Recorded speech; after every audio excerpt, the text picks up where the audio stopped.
반갑습니다. 자, 지난 시간까지는 노인 장교양보험 제도에 대한 전반적인 개념을 알아보는 시간이었습니다. 자, 이번 시간 이제 5강 수업인데요. 이번 시간에는 등급을 받으신 어르신이 대상자가 재가급여, 시설급여, 특별현금급여를 이용하실 수 있다고 말씀을 드렸어요. 그래서 이분이 이제 받은 서비스에 대해서 이용을 하셔야 되잖아요. 그래서 그 절차가 어떻게 진행이 되는지 알아보도록 하겠습니다. 자, 등급을 받으신 어르신이 서비스를 받고자 하는 기관에 가서 방문 상담을 하셔야 되겠죠. 나는 이렇게 재가급여를 받았어요. 그래서 이곳에서 나에게 내가 원하는 서비스를 해줄 수 있느냐라는 상담을 받아보셔야 되겠죠. 그렇게 상담을 받아보셔서 이제 결정을 하셨습니다.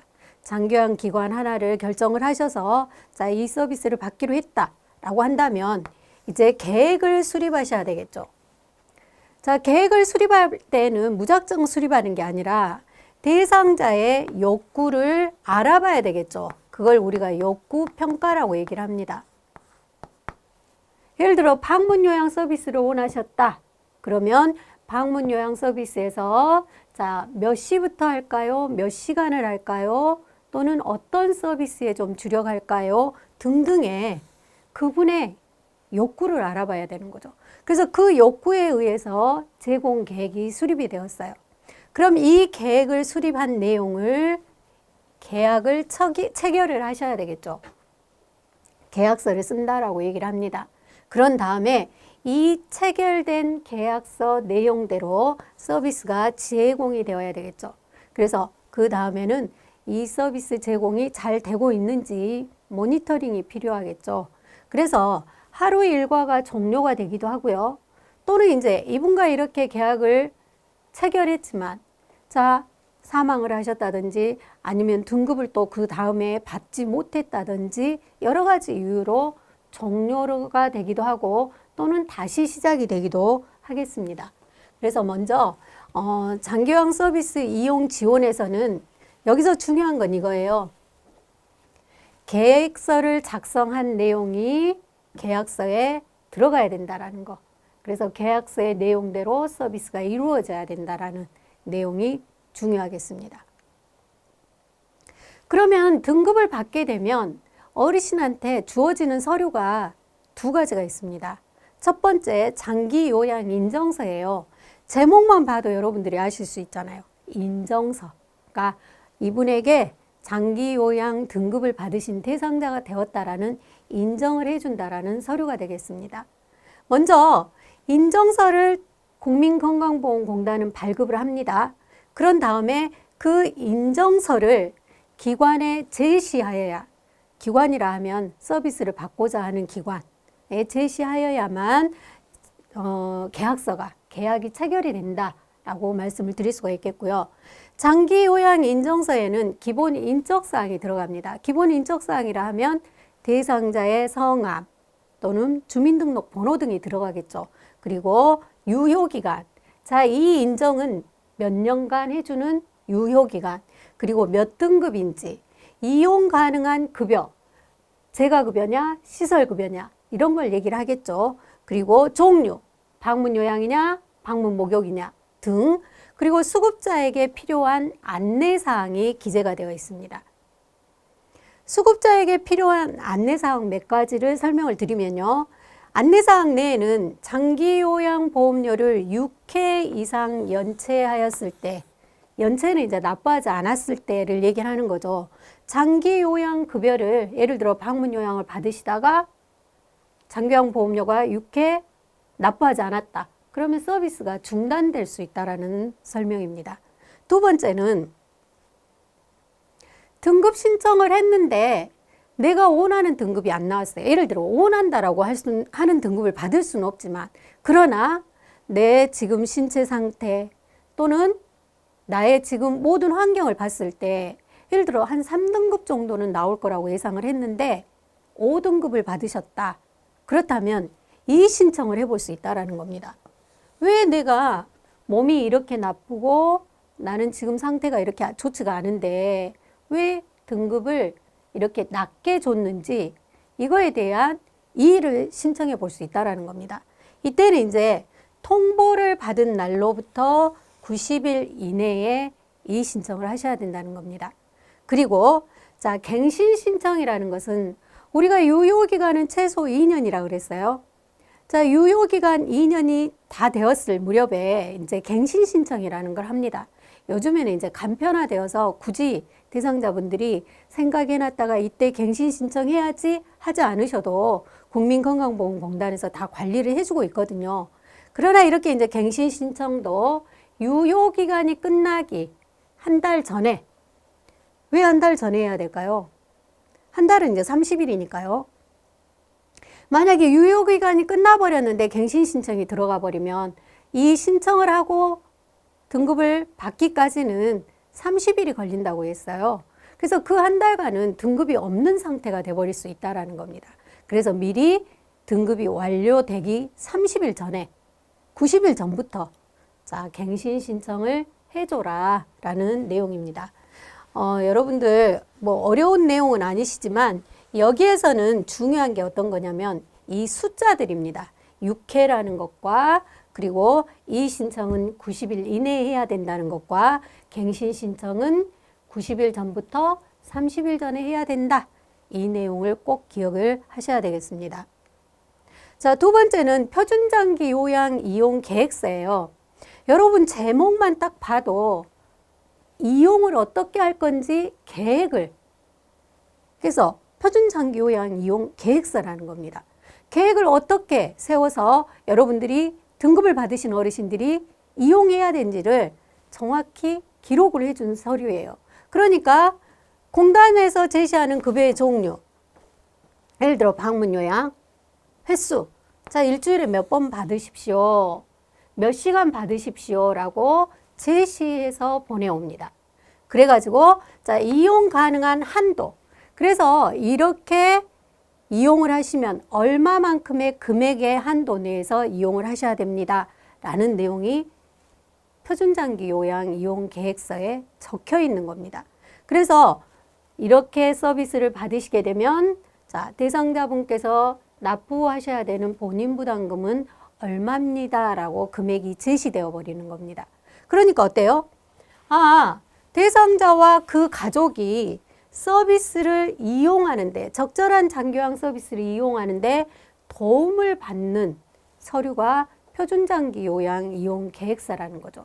그리고 기관에서도 자, 대상자를 이해하는데 도움이 되는 자료일 수밖에 없습니다. 왜냐하면 자, 이분이 이용할 수 있는 건 방문 요양입니다. 방문 간호는 한 달에 한 번 받으십시오. 목욕은 일주일에 1회 받으십시오. 자, 그럼 기관에서도 아, 이분은 서비스를 이렇게 받아야 된다라는, 그래서 어느 정도의 신체 수준에 있다라는 걸 이해할 수 있는 도움이 되는 서류가 표준장기 요양 이용 계획서가 되겠다는 겁니다. 자, 이렇게 해서 이제 등급을 받으신 분들이 이용할 수 있는 재가급여, 시설급여, 특별연금급여, 자, 그 서비스를 이용하는데 장기요양 인정서가 필요하고 그리고 표준장기 요양 이용 계획서대로 서비스를 받으셔야 된다는 내용까지 여러분들이 알게 되었습니다. 그런데 국민건강보험공단은요, 등급을 받기 위해서 이렇게 신청서를 제출했을 때 1등급부터 5등급 그리고 인지지원 등급까지 등급을 받으신 분 외에 등급 외자라고 해서 A형, B형, C형 이렇게 또 분류를 해두고 있습니다. 그래서 등급 외자 A형, B형, C형을 받으신 대상자분들이 받을 수 있는 서비스가 두 가지가 있는데요. 자, 보건복지사업의 연계라고 해서 시군구에서 해주는 사업이 있고요. 그리고 국민건강보험공단에서 해주는 사업이 있습니다. 시군구에서는 어떤 사업을 해주고 있냐면 노인돌봄 기본서비스라는 서비스를 해주고 있어요. 그러니까 이 시군구에서 해준다 이 말은 무슨 말이냐면 예산을, 시군구의 예산을 가지고 이분들이 서비스를 받는다는 겁니다. 아까 노인장기요양보험제도는 국민건강보험공단에서 자, 우리가 냈던 납부한 건보료, 아니요, 건보료가 아니라 노인장기요양보험료, 그리고 국가가 지원하는 비용, 그리고 본인 부담금을 가지고 서비스를 받고 있었어요. 그런데 이 예산은 시군구에서 세워서 서비스를 받도록 하고 있는데요. 기본 서비스는 독거노인이 대상입니다. 독거노인은 누구예요? 혼자 사시는 노인들. 그래서 혼자 계시는 노인들에게 집에 가서 가사 활동을 해주진 않아요. 가사 지원이라고 얘기를 하죠. 그건 하지 않고 뭘 해주고 오냐? 안부만 묻습니다. 밤새 별일 없이 잘 주무셨는지 안부를 물어보는 전화를 드리거나 아니면 방문해서 별일 없는지 확인하는 그 일만 하는 겁니다. 두 번째, 노인 돌봄 종합 서비스라는 게 있어요. 자, 기본은 독거노인이 대상이고 종합 서비스는 여러분 요양보호사라는 자격을 가지신 분들이 방문해서 가사 지원과 그리고 주간보호센터도 이용하실 수 있습니다. 그런데 제한을 좀 두고 있어요. 일단 A, B, C 등급의자, 자, 이 유형에 해당이 되셔야 되고요. 65세 이상이셔야 됩니다. 그리고 가구 소득을 좀 보거든요. 그래서 조금은 저소득층이 대상이다 라고 생각을 하시면 되겠습니다. 그래서 그분들에게는 가사 지원을 좀 해주고요. 주간보호센터도 이용하실 수 있도록 제도가 만들어져 있습니다. 그리고 노인복지관, 사회복지관 서비스를 이용하실 수 있도록 되어 있습니다. 자, 국민건강보험공단에서도 등급의 A형, B형, C형에 대해서 서비스를 해주고 있는데요. 만성질환자 사례관리 사업을 해줍니다. 만성질환이라는 건 고혈압, 당뇨 등이 해당이 되겠죠. 그리고 노인 건강관리 사업을 해주고 있습니다. 그래서 이제 가끔 등급 외자 지원 사업에 대해서는 잘 출제가 되고 있지 않는데요. 최근에 국민건강보험공단에서 해주는 사업 중에서 노인건강관리 사업이 최근에 시험 문제로 한번 출제가 된 적이 있었습니다. 자, 이제 요양보호사가 이렇게 등급을 받으신 분들이 계약을 했단 말이에요. 그러면 이제 서비스를 진행을 해야 되겠죠. 그래서 매슬로우의 인간의 욕구 단계가 나왔어요. 왜 나왔을까요? 매슬로우 인간의 욕구 단계를 우리가 왜 알아야 될까요? 자, 매슬로우 인간의 욕구 단계는요. 우리가 서비스를 진행할 때 자, 우선순위를 정할 수 있다는 겁니다. 자, 1단계를 보니까 생리적 욕구 단계네요. 배고프고 목마르고 수면 그리고 성과 같은 이런 생리적인 욕구 단계를 얘기를 하는데 자, 예를 들어볼게요. 지금 등급을 받으신 어르신이 굉장히 배가 고파 하신단 말이에요. 그런데 이 배고파 하시는 대상자분에게 요양보호사가 배고픈 건 참으세요. 지금은요, 인지훈련 프로그램을 해야 되는 시간이에요. 라고 한다면 서비스의 순서가 맞나요? 맞지 않나요? 맞지 않죠? 그래서 먼저 1단계의 욕구를 먼저 해결해 주라. 그리고 2단계. 2단계는 이제 안전의 욕구입니다. 그리고 3단계 사랑과 소속의 욕구. 4단계 자기 존중의 욕구. 5단계 자아 실현의 욕구예요. 그래서 여러분들은 보통 우리가 이제 서비스를 해드려야 되는 분들의 욕구가 자, 자기 스스로 6개월 이상 생활할 수 없는 분들이란 말이에요. 아무래도 1단계 생리적 욕구가 많으신 분들이겠죠. 그래서 먼저 여러분들은 서비스의 순서를 잘 결정하셔야 된다는 겁니다. 그래서 인간의 욕구 단계가 그래서 여러분들에게 설명드릴 수 있도록 내용이 첨부가 되었고요. 노인 장기요양보험 표준 서비스 분류예요. 이건 어떤 거냐면 이렇게 인간의 욕구 단계를 우리가 이제 알았단 말이에요. 그러면 서비스를 어떤 서비스를 요양보호사는 대상자들에게 해드려야 되는지를 분류를 시켜놨습니다. 그래서 보면 신체활동 지원이 있고요. 일상생활 지원이 있고요. 개인활동 그리고 정서 지원. 자, 또 뒤에 가시면 이제 다른 내용도 있는데 먼저 이거부터 보도록 하겠습니다. 왜? 요양보호사들이 해줘야 되는 업무이기 때문에요. 자, 신체활동 지원은 대상자의 신체와 관련된 서비스라고 보시면 돼요. 세면 도움, 구강관리, 특히 입안의 치아와 입안을 관리해 드리는 거 요양보호사들이 하는 업무입니다. 그리고 머리를 감겨드리고 몸단장, 옷 갈아입히기, 목욕 도움, 식사 도움, 체위 변경, 이동 도움, 신체 기능의 유지 증진, 화장실 이용하기, 자, 이런 내용들이 신체활동 지원에 해당되는 내용입니다. 자, 우리 교재는 3장으로 이루어졌다고 제가 말씀을 드렸어요. 1장은 개념에 대한 거. 지금 자, 우리가 하는 업무에 대한 표준 서비스만 설명을 드린 거예요. 이제 세부적으로 그럼 세면 도움을 어떻게 해드릴 것이냐라는 걸 실기라고 얘기를 합니다. 그건 우리가 3장에서 다시 공부를 하시게 될 겁니다. 그래서 이제 여기에서는 더 깊이 설명은 드리지 않고요. 자, 어떤 서비스가 있는지만 알고 가시면 되겠습니다. 자, 일상생활 지원에서는 치사는 여러분 식사 도움이 여기에 들어갔잖아요. 신체활동 지원에. 그래서 식사를 드리기 전에 준비하는 걸 치사라고 얘기를 하죠. 장을 보는 것까지도 해당이 됩니다. 장은 누가 드실 거를 보는 거예요? 그렇죠. 대상자에 한해서 가족들 것까지 보진 않습니다.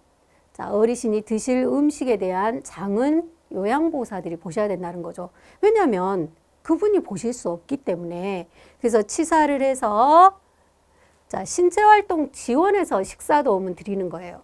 그리고 청소 및 주변 정돈, 세탁, 요양보호사들이 해드려야 된다는 거죠. 이걸 일상생활 지원이라고 얘기를 하고요. 개인활동 지원은 두 가지가 있습니다. 외출할 때 동행해드려야 돼요.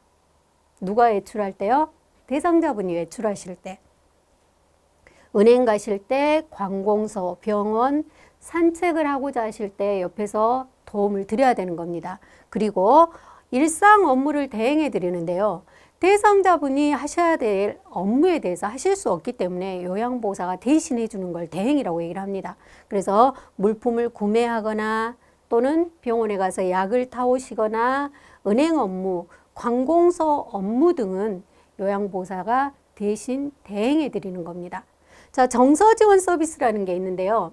정서지원은 어떤 거예요? 그렇죠. 심리적인 게 많죠. 말벗을 해드린다든지 또는 격려, 위로, 의사소통 도움에서는 이제 콜벨을 불러드리거나 편지를 대필해 드리는 거. 대상자분이 하실 수 없기 때문에 대신 해주는 겁니다. 이것도 전부 정서지원에 해당이 되는 내용이고요. 생활상담도 요양보호사가 해줄 수 있습니다. 너무 전문적인 게 아닌 가사와 신체활동에 대한 상담은 요양보호사가 해주는 겁니다. 그러면 여기 내용은 여러분들 어떻게 시험 문제가 출제되는지 잠깐 설명을 드리자면요. 다음 중 신체활동 지원에 해당되는 내용을 고르시오 이렇게 나올 거예요. 그러면 식사도우미 신체활동 지원에 들어갔잖아요. 다른 일상이나 개인이나 정서 지원에 들어있는 내용들을 지문으로 포함을 시키겠죠. 그래서 답을 골라내게 하는데 자, 여러분 식사도움을 꼭 기억을 해 주셔야 돼요. 치사에 들어가지 않는다는 거. 치사는 일상생활 지원 서비스에 들어간다는 걸. 그래서 꼭 다르다는 걸 여러분들이 기억을 하셔야 되겠습니다. 자, 다음에 이제 기능 회복 훈련입니다. 여러분 먼저 여기부터 볼게요. 요양보호사가 하지 않는 업무, 기능 회복 훈련 하지 않습니다. 그리고 간호처치 서비스 우리가 하지 않습니다. 좀 더 전문가들이 해야 되는 서비스이기 때문에요. 우리는 돌봄만 행하는 사람들이잖아요. 그래서 우리가 하지 않는 업무라는 걸 기억을 해 주시고요. 그런데 이제 기능 회복 훈련 서비스가 나왔기 때문에 여러분들이 기억은 하고 계셔야 돼요. 이 부분도 어떤 식으로 시험 문제가 나오냐면 다음 중 기능 회복 훈련 서비스에 해당되는 내용을 고르시오라는 이제 기출 문제를 쭉 분석을 해보면요. 여러분 어른답을 골라라는 문제들이 아주 대부분입니다. 그래서 자, 팁을 하나 드리자면 기능 회복 훈련에는 여러분 신체 인지 기능 프로그램, 그 다음에 기본 동작 훈련, 일상생활 동작 훈련, 물리 치료, 언어 치료, 작업 치료, 인지 기능, 정신 기능 훈련, 재활 치료. 자, 여러분 끝에가 훈련 치료라는 말이 꼭 붙어 있네요. 그래서 혹시 이런 시험 문제가 나온다면 기능 회복 훈련에 대한 시험 문제가 나온다면 여러분 훈련과 치료라는 단어가 포함되어 있는 걸 골라내신다면 좀 쉽게 문제를 풀어볼 수도 있겠죠. 자, 치매관리 지원. 치매는요, 여러분 행동의 변화가 나타납니다. 여러분들 부모님들도 또는 내 주변에 어르신들이 계신다면 여러분들이 눈여겨보셔야 될 게 그거예요. 행동의 변화가 나타난다는 거. 어느 날부터 자꾸 일요일 또는 뭐 예를 들어서 수요일 날짜 개념이 잘 없어지신다든지 아니면 장소를 잘 못 찾아오신다든지 아니면 이름을 자녀분들 이름을 또는 손자녀 이름을 잘 불러내지 못하신다든지 이런 변화가 생겼을 때는 여러분 어떻게 하셔야 돼요? 그러죠. 치매 안심센터 모시고 가셔서 치매 조기 검진을 꼭 해봐야 된다는 겁니다. 그래서 치매는 행동의 변화가 나타난다 라는 것까지 여러분들에게 설명을 드렸습니다. 자, 여러분 이렇게 해서 등급을 받으신 어르신이 어떻게 서비스를 받는지 과정 그리고 기본적으로 요양보호사가 행하는 표준 서비스 내용들까지 알아보았습니다. 다음 시간에 다시 뵙도록 하겠습니다. 수고 많으셨습니다.